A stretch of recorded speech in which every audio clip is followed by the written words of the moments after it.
enough to save me, got enough to raise me, got enough to heal me, got enough to feel me. You are God, you are good, you are God, you are good. You were good enough to bless me when the devil tried to stress me. You were good enough to make me when life tried to break me.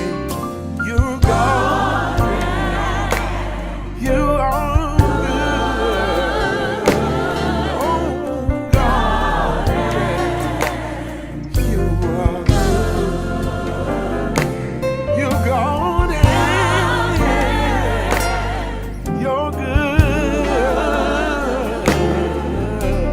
God, let me tell you about yourself. You're amazing in your ways. You're awesome in your works. You bring new mercy every day. You give me joy in place of hurt. You are God, sure are good. You're God, can't help but to be good. You're amazing in your way. Awesome in your You're way. awesome in your ways. New mercies You every bring day. new mercies every day. Giving joy You give me and joy in place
Well, good morning. Blessings and favor to each and every one of you. What another amazing day this is. I am so glad to be alive and to experience the favor of God. I want you to do me a favor and make sure you hit that share button. Make sure you tag, text, tweet, you know how I say it, inbox, yell down the hallway. Tell somebody to join you for this virtual experience. The Lord's blessings be upon you this day. I pray your day has already begun and it's already fantastic out of the gate. Make sure when you're coming in, you hit that share button, hit those thumbs and likes. We love it over here. It's everything. And I appreciate you. All you have to do is share. I'll take care of the rest. I just need you to hit that share button so that we are connecting with as many people around the country and around the world, literally, as we can. In my last session with you, we were talking about fighting the fear of abandonment. And little did I know that would set off a floodgate of responses, of comments, but even more shocking was the onslaught of questions that I began to receive. People were emailing, inboxing, going to the website. You had so very many questions. And for a lot of you, it was very revelatory. You were able to start pinpointing some of the whys in your life, some of the reactions you're having, some of the challenges that you had to face in life, and you were able to get some answers. So what I want to do today, I want to go even a little deeper. We were dealing with the fear, fighting the fear of abandonment, and I want to deal with some of the effects of these abandonment episodes that occur in our life, and perhaps one that is the most prevalent is emotional unavailability. People generally categorize people who they feel are not as emotionally connected or available as simply standoffish. But they don't understand that because of some of the abandonment issues I have gone through, then I try to do everything I can to serve my best interests. And that is to self-protect and to self-preserve, so that I am not exposing myself to potential hurt and even further damage that I'm not so sure I could recover from. So when we talk about emotional unavailability, this refers to an individual's inability to maintain emotional bonds in a relationship. You go good for a moment, and even you find yourself talking yourself into being more connected. I want to love. I want to have this. I want to be expressive. I want to give myself wholly and wholeheartedly to an individual, but these abandonment issues have created some layers and some barriers, which I have determined and defined to be protective barriers for myself. But the challenge about barriers is while they keep others out, it also keeps you in. And you create these fortresses, these places of solitude and isolation and insulation. And you look around and you have isolated yourself to the point where you can't even feel or experience all that is available for you. And so when a person is emotionally unavailable, this can manifest as distance. They're always distant. They have a hard time being close, opening up, being transparent, being vulnerable, because life and pain has taught us that vulnerability, if you're not careful, it always has the potential of being ammunition in the future. And so it manifests as distance, indifference, and a lack of commitment. You ever met somebody and they just, I have a phobia of commitment. And what they're really saying is that I'm trying to at least be courteous enough to put a label on my lack of commitment. And so I have this phobia. And emotional unavailability is characterized by a few things that you need to look out for. Because often I've seen people lose a lot of time under the premise of just saying where they're shy and it takes them a while to open up, and you don't realize that by the time you look again, it's been 6 months, a year, and it's draining you and it's robbing you of time you could be in productive, effective, loving relationships that are fulfilling. But it's difficult to do that with a person who's emotionally unavailable. They have trouble communicating, or even more predominantly, it's an inconsistent communication. They're always avoiding the deep conversations. They're avoiding, and here's one of the telltale signs. They don't put a label on anything. What are we? We're just, it is what it is. Let's not put a label on anything, because labels imply commitment. It has the connotation of obligation. And when you have been abandoned and you are dealing with the side effects of that abandonment in terms of being emotionally unavailable, because here's the reality: when you have been abandoned, the last thing you want to do, at least for a while, is feel.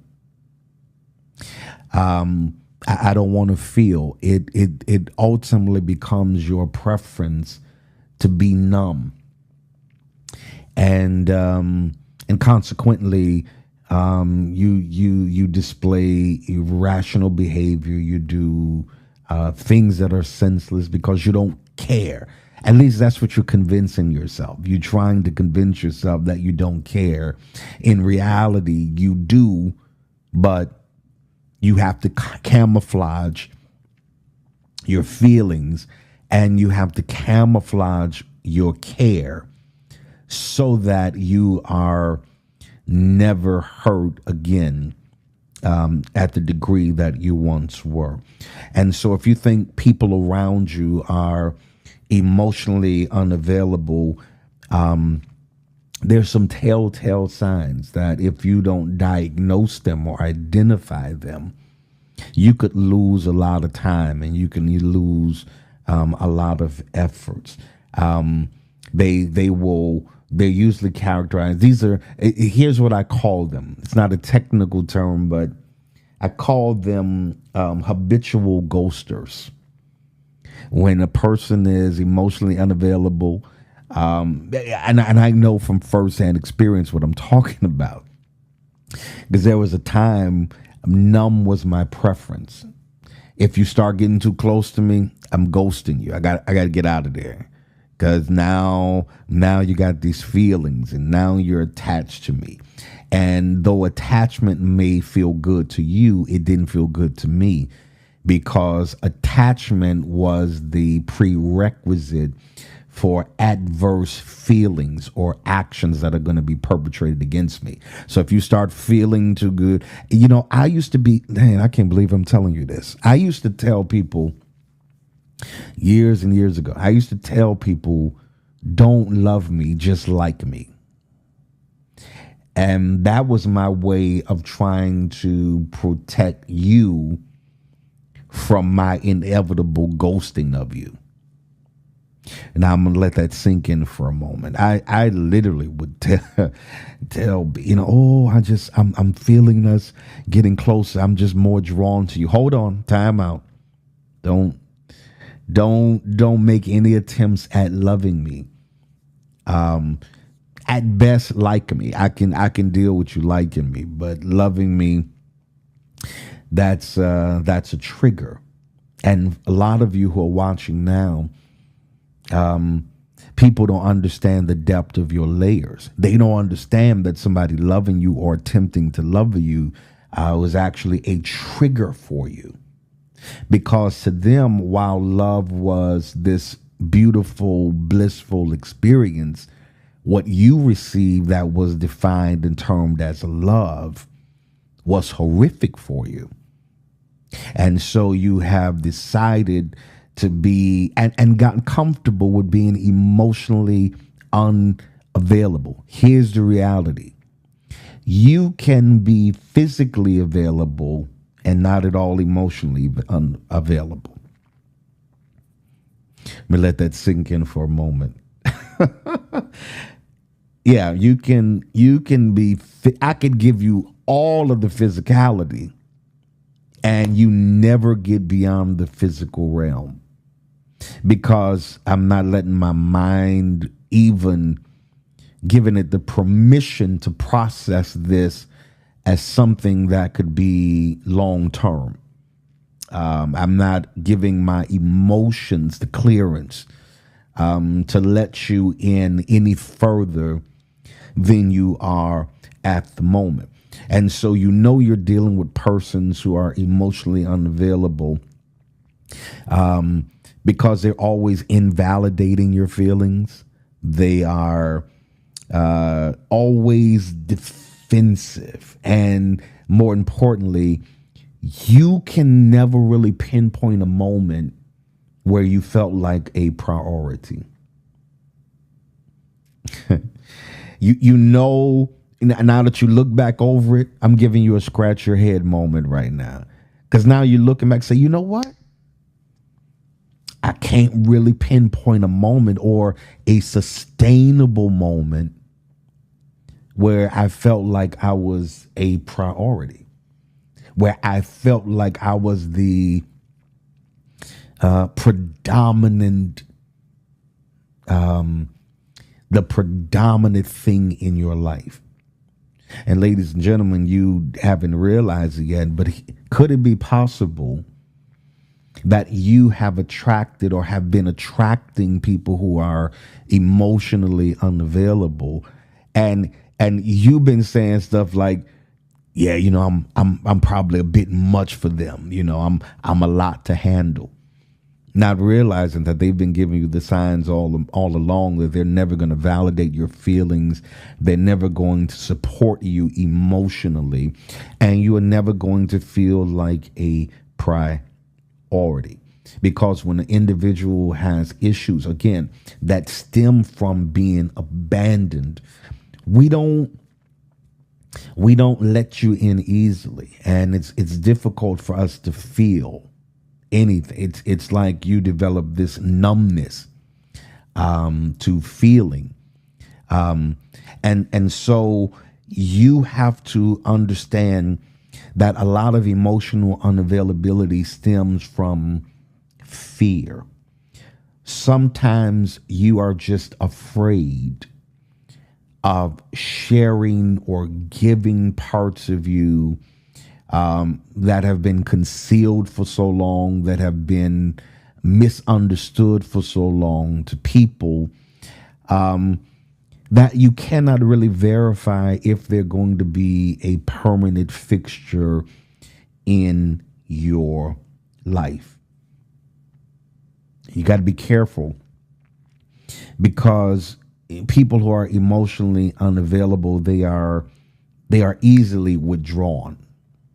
You probably remember this, and maybe you've heard of it, but you just never done it yourself. Have you ever started an argument to get out? These are one of the signs of people who are emotionally unavailable. They just, why the remote got 2 batteries in it? Well, no, I don't want to hear it. I'm gone. I'm out. Look for any excuse to make an exit. It's because you start feeling the pressure to obligate, or the pressure, watch this, to be reciprocal in terms of emotional feelings, emotional investment. This is the challenge, that when you deal with people who are emotional, this is why I keep telling you, you got to get beyond the surface. I know they fine. I know they look good. I know they got money. I know they got it going on. But you could have all of these things and still be bankrupt internally and emotionally. And there's nothing that will jeopardize your peace or your happiness than connecting and being in covenant with people who are emotionally bankrupt and emotionally unavailable for you.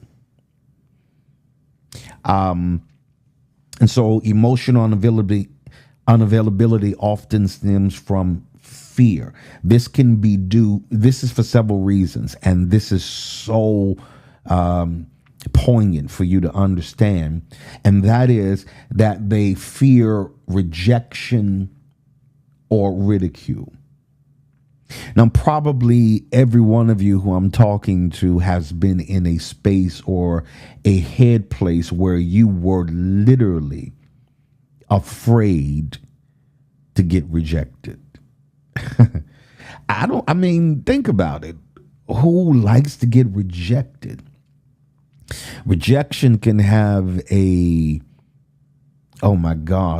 can have a significant debilitating impact mentally, spiritually, physically. It can blow you out of the water to get rejected. And so you become, usually people who are emotionally unavailable, they walk around with this constant fear of rejection or ridicule, or because of prior hurts in previous relationships. They were hurt, they were unheard, they were unseen, they were unimportant. And so you generally tend to keep people at arm's length. Okay, that's enough. Don't get too close. And so generally what happens, we create these barriers, these lines of defense, so that, again, when I feel you getting too close or closer than I'm willing to let you get, again, because I don't want you to love me. I just want you to like me. Now you're trying to love me, so I gotta put up this wall and keep you at distance. It can also stem from, hear this clearly, and I really, really wish I had time to unpack this. It can stem from insecurity. Insecure people tend to put up walls that prevent people from getting close to them or sabotaging relationships to avoid emotional closeness. You just sabotage it. You intentionally wreck the connection. You tear down what is being built or potentially can be built simply because of your reflex. I call it emotional reflexes, because of your emotional reflexes from your past hurt or your past injury. And so we put up walls, and these insecurities can stem from a lot of different things. Here's one that is probably in the high 80 percentile of this, and that is from past trauma, particularly traumatic childhood experiences or traumas from past relationships. They can prevent people from being emotionally available. If your mother didn't embrace you, if she didn't nurture you, if she didn't hug you, if she didn't grab your face and kiss you on the top of your head and say, "Oh, that's my baby," then there's some voids that are in your life that fester for years that you don't even realize until the person who is expecting it from you starts pointing out, "Hey, you don't hug, you don't kiss me, you don't touch me, you don't have conversation, you don't open up." And then you start realizing that what it really is an emotional reflex. By instinct, I know how to push you away. And consequently, when you have relationships not that have not been fully developed or nurtured from your childhood, your mother, your father, even interpersonal relationships with your siblings, then you tend to be sort of standoffish, and you grow up and you have issues socially. And you feel very uncomfortable in the public. You just want to get out of there. I don't like you hear, I don't like a lot of people, or I don't like being around a lot of people. And really, it's not that you don't like seeing the people. What you fear more is that people see you and see your vulnerability and see your hurt and see the things that you are trying to disguise. And so rather than go through that traumatic ordeal repeatedly, you just operate from a posture of being emotionally unavailable. Because when you're emotionally unavailable, here's what it is at the core. You have self-committed to not get committed. You signed the covenant with yourself and say, I'm not going to commit again.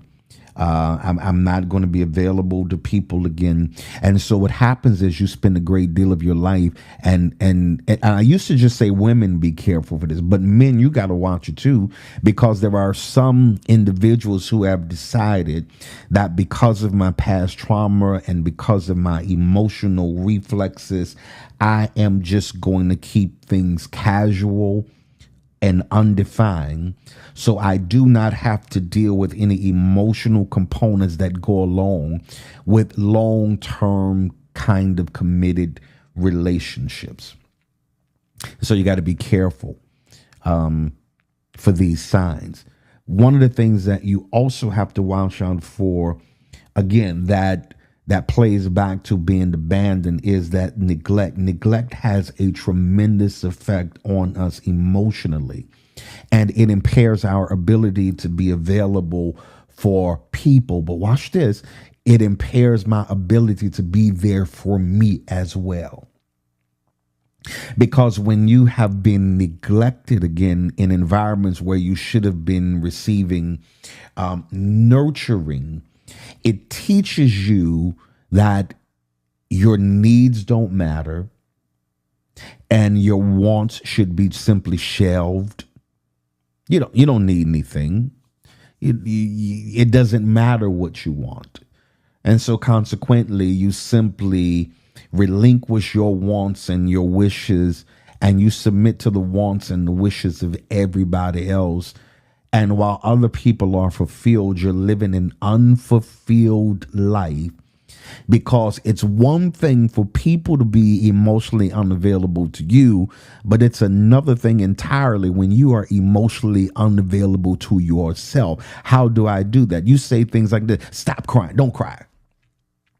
I'm not going to cry about this, when in all actuality, crying is what you perhaps may need to do to cleanse your spirit, to release things that have been harbored in you emotionally from you. Don't cry. Look at you. Don't cry. Don't break. No. Sometimes you need a good cry to cleanse your soul and cleanse your spirit. And sometimes that cry will give you a better perspective so that you can realign your life and get back to the business of living fruitfully, futuristically, and fulfilling. Because, ladies and gentlemen, when you experience abandonment, it makes you apprehensive about attachments. So we tend to avoid them at all costs. I run by myself, I'm my own best friend. And I understand that, but really at the core of it, it's me protecting me. I don't want another friend, because friends come with the potential to hurt you and let you down and betray you and to walk out on you. And so why take me through that again when I can be my own best friend and I can look out for me? And so you have to make sure that even though people have abandoned you, that you don't abandon you. I hope you're getting what I'm saying. You have to make sure that their neglect of you does not translate into you neglecting yourself. For another day of your life, you have to decide that I am going to tap into who I am, my own wants, my own needs. Because what a tragic thing it is. And please hear this. And I don't know how straightforward I could be with you. I'm trying to. Please hear me. Don't spend all of your life giving everybody what they want and you never give you what you want. I'm going to say it again. Don't spend the entirety of your life giving everybody what they want and never giving you what you want. You're always the giver, always the supporter, always making sure everybody's fine, always hugging, always kissing. And yet nobody hugs you. Nobody embraces you. Nobody tells you great job. Nobody's saying keep pushing, keep going. Nobody's patting you on your back. You often find yourself patting yourself on the back because the one thing I refuse to do is to allow your neglect of me, hear this, to negate my greatness.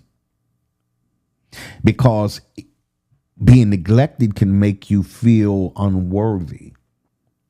And you walk around questioning, am I good enough? Why don't they want me? Why wasn't mother there? Why didn't father see me as worthy enough of their love, of their time, of their affection, of their attention? And so if not, you're going to spend great portions of your life with this emotional void. And even more detrimental is not you dealing with emotionally unavailable people. But here's the issue. What happens when you're the one that's emotionally unavailable? What happens when you're the one that's emotionally unavailable? Because your mantra has been, I don't have to feel. If I don't have to feel, then that means I don't have to feel pain. And if I don't feel too close to you, then I'm not particularly vulnerable to having my feelings hurt by you. And the problem with that is you live your life so defensively and so locked in that you never make room for what God is sending. Let me just drop this on you. Let me see how you react to this. God has some surrogates that he will station in your life to make up to you for everything you felt like you went without. Oh, you better hear what I'm saying. God has some surrogates stationed in your life. Somebody can testify now. Daddy wasn't there, but God sent a strong male figure, a mentor, somebody who treated me like I was their own. I didn't have this. No matter what it felt like life tried to slight you of, your God is never going to let you go without. And on this day, God is getting ready to do something in your emotion. I'm praying now that your strength, your emotional stability is grounded again. I'm praying that you're not going to be all over the place. You're not going to allow past traumas, past hurt, people treating you differently and indifferent most of your life warp your view of who you are. You are worthy of love. You are amazing. You are incredible. You've got more to give. I know life thought it took it all out of you, but that devil is a lie. You got some more to give. And so you have to decide, not only am I going to be able to identify and detect emotionally unavailable people, but I've got to be able to detect those aspects of emotional availability in me. Watch this, because if you're not careful, you can repeat cycles subconsciously. Because mama wasn't there for you, then now you're not there for your daughter. And you don't even realize it because you learned what you saw. And if what you saw was dysfunctional, then you transfer dysfunction and you keep passing down dysfunction on people. Have you ever said to yourself, Man, when I grow up, I'm not gonna do my kids like they did me. And then you find yourself doing the exact same things that you said you wouldn't do. Okay, I'll wait. I'll see how honest you're gonna be. Have you ever sat there and said, "Oh my God, I'm doing the same stuff. Mama made me feel this way. Daddy made me, grandma, they've made me feel this way. And now I'm making somebody else feel that way because my neglect and abandonment. And now I'm projecting it. And it's psychologically what's happening that you don't realize is internally you say, well, I survived without them. Well, that's warped psychology. That's a warped emotional pathology. That's telling you that just because it happened to you, then the next person deserves it. You didn't deserve it. Hear me very carefully. You did not deserve to be reared or raised with emotionally unavailable people. But hear me, you have the responsibility to make sure nobody is negatively affected emotionally by your hands now. And so I know you feel this discomfort with vulnerability, and it's leading you to distance yourself, and your children try to talk to you and you tell them, go play, go in the other room. I want to be alone. I want to be by myself. And though those dynamics are necessary for all of us, you have to know when those proper times are. I can't say I need time to myself. Well, you got 3-4 kids. Ain't a lot of time to yourself at this juncture, right? So you have to learn how to prioritize those moments without making them feel invalidated and making them feel like they are not important. Again, you're hearing the same cycle. So you have to reverse that cycle, not push them away, but pull them to you with an embrace and a loving embrace, because subconsciously you don't even realize. And here's the biggest part. While you're ignoring other people's red flags, you're ignoring your own red flags. I'm being too abrasive. I'm talking too reckless to this person. I'm not exhibiting any empathy. I'm not exercising any compassion. And so while you're so busy pointing the finger at those who are emotionally unavailable toward you, could it be possible that you have now transformed into the one who is emotionally unavailable? What does that mean? In essence, it means when you find that you are always evasive and inconsistent, you never have time for the hard conversations. It's always a bother for you to have any intimate interaction in terms of conversation, in terms of the expressing of feelings, in terms of giving somebody the space and the floor and the opportunity to reveal who they really are, so that you have a better insight and a better grasp as how to handle them, how to treat them. But as long as you operate from a posture of being emotionally unavailable, you're going to always ignore your own red flags.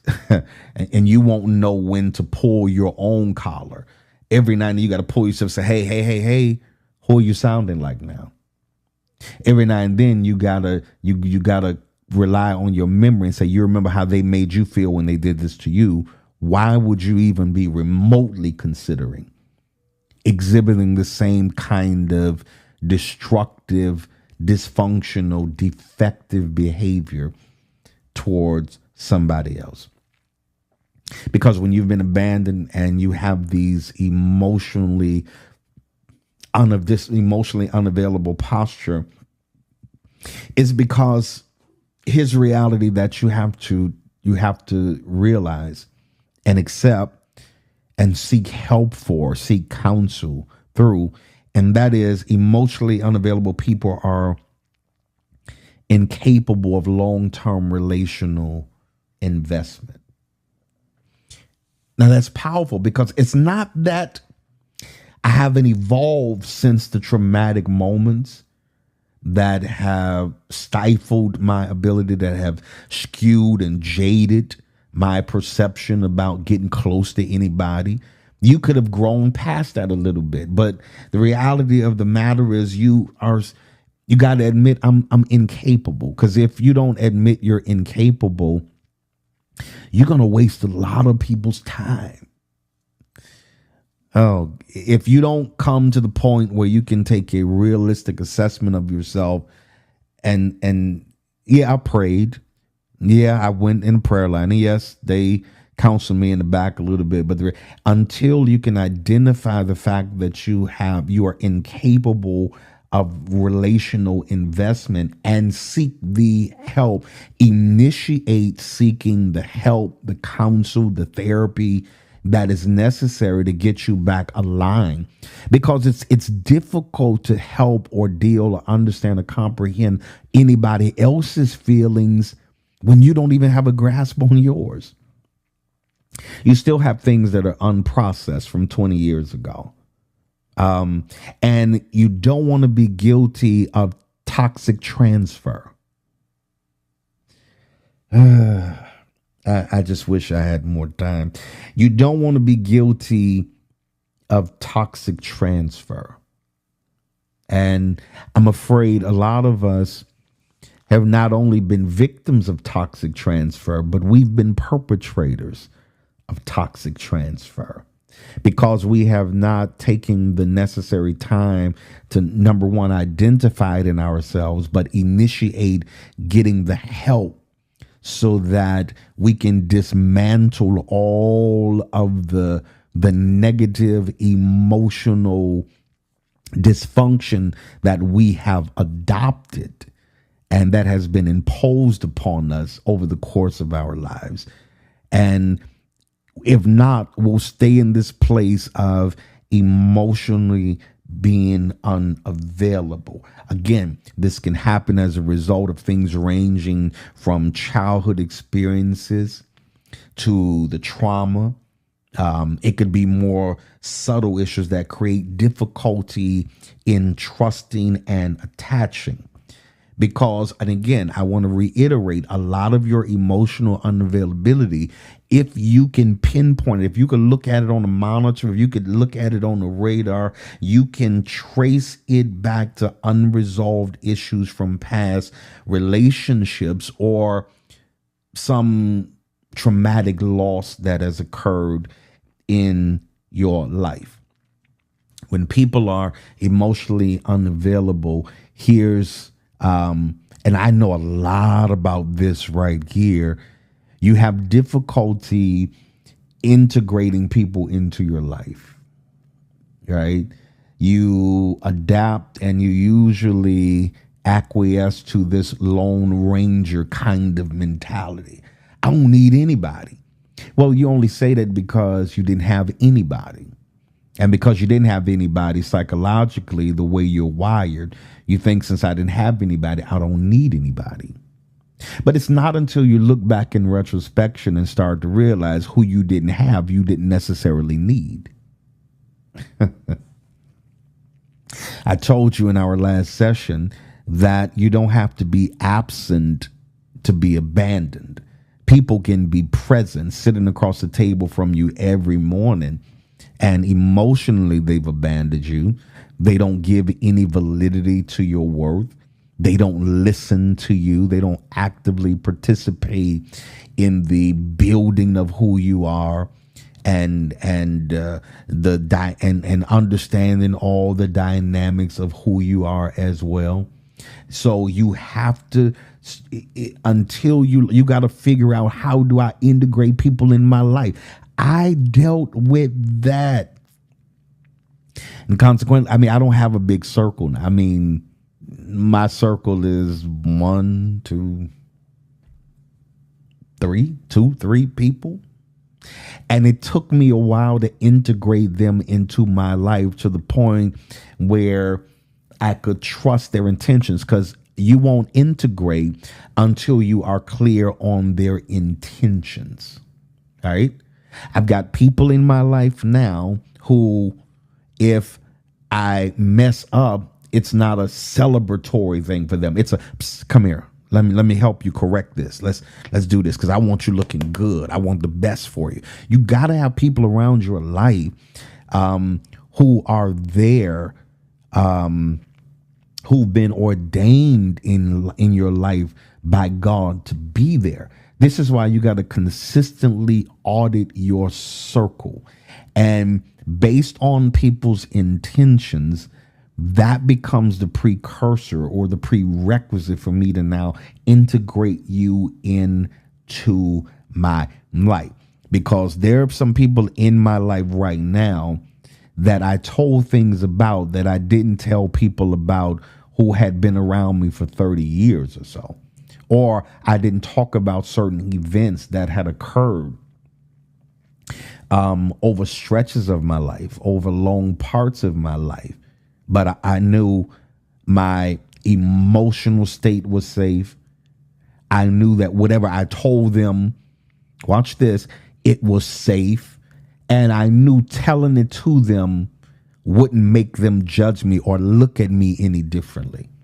Here's how you know these are the people you can be emotionally available with, because, and it's going to blow your mind, 90% of the stuff you've dealt with or have occurred in your life has happened in their lives. They have a point of reference for it. They quickly say, oh, don't destroy yourself mentally toiling over it. I know I did this, but here's what happened. Here's how I process this. Here's how you get through this.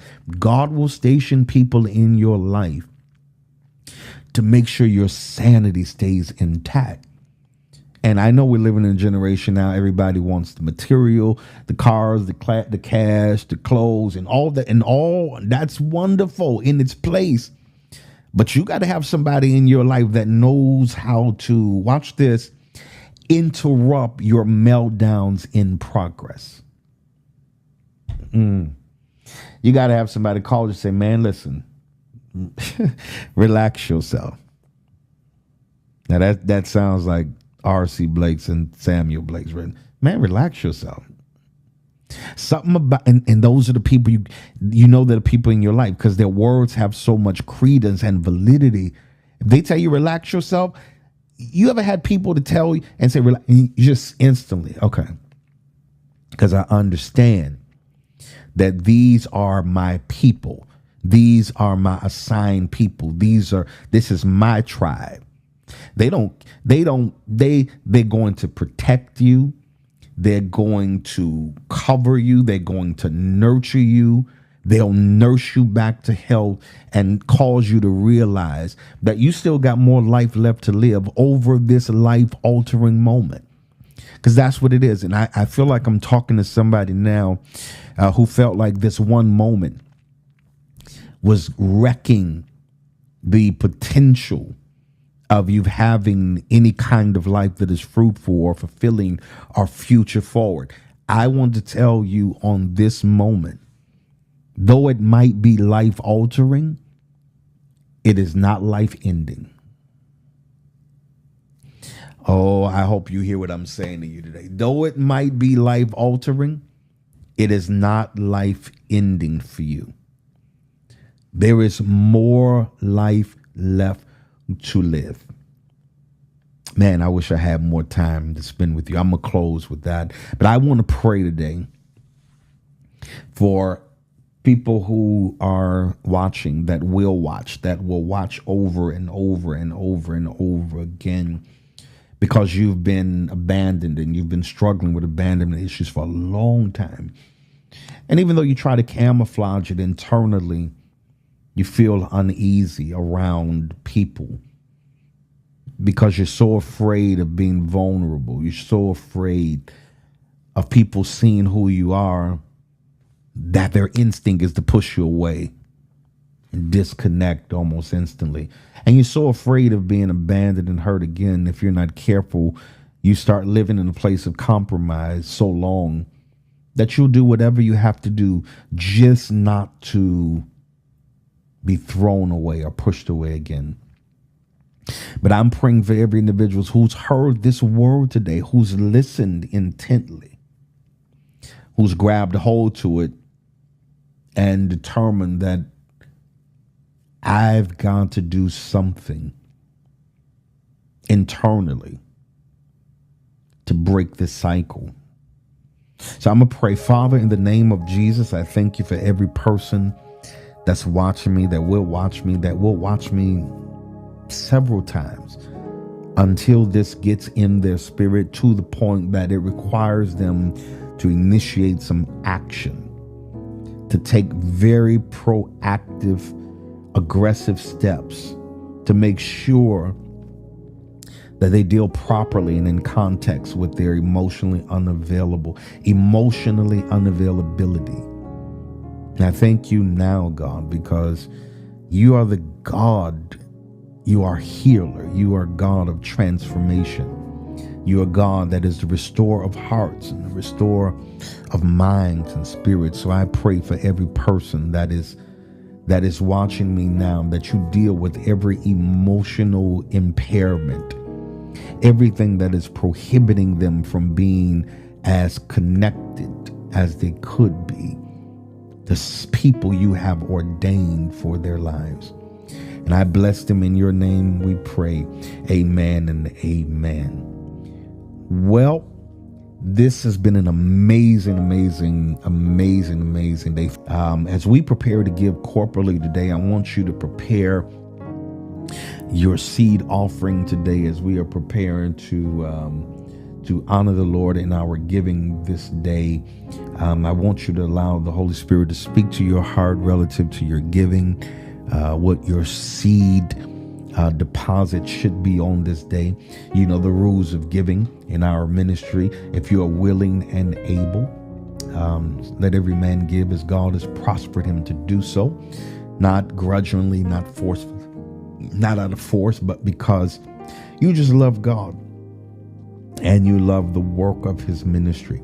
Again, all the giving means are right there on the screen for you. I want you to find the one that's the most convenient, and I want you to give. Well, we're getting ready to go. Don't forget, the weekend is almost here. So find you a new home to go to on this Sunday. That's what I'm going to tell you. Find a new home to go to this Sunday. Join us in East New Orleans at 9 a.m., 13800 Hain Boulevard. Join us uptown New Orleans at the Mother Church, 1616 Robert C. Blake Sr. Drive for 10:30. Also, don't forget our Hammond location at 10:30. Our Houston H-Town, where it goes down, at 11 a.m. Our Jackson, Mississippi location at 1 p.m. And all of that information is anywhere New Home social media is displayed. You can get all the information you need to go to whatever location you would love to go to on that day. All right. Don't forget, God said is yours. Go get it. Go get it, because God says it is absolutely, positively yours. I'll see you next time.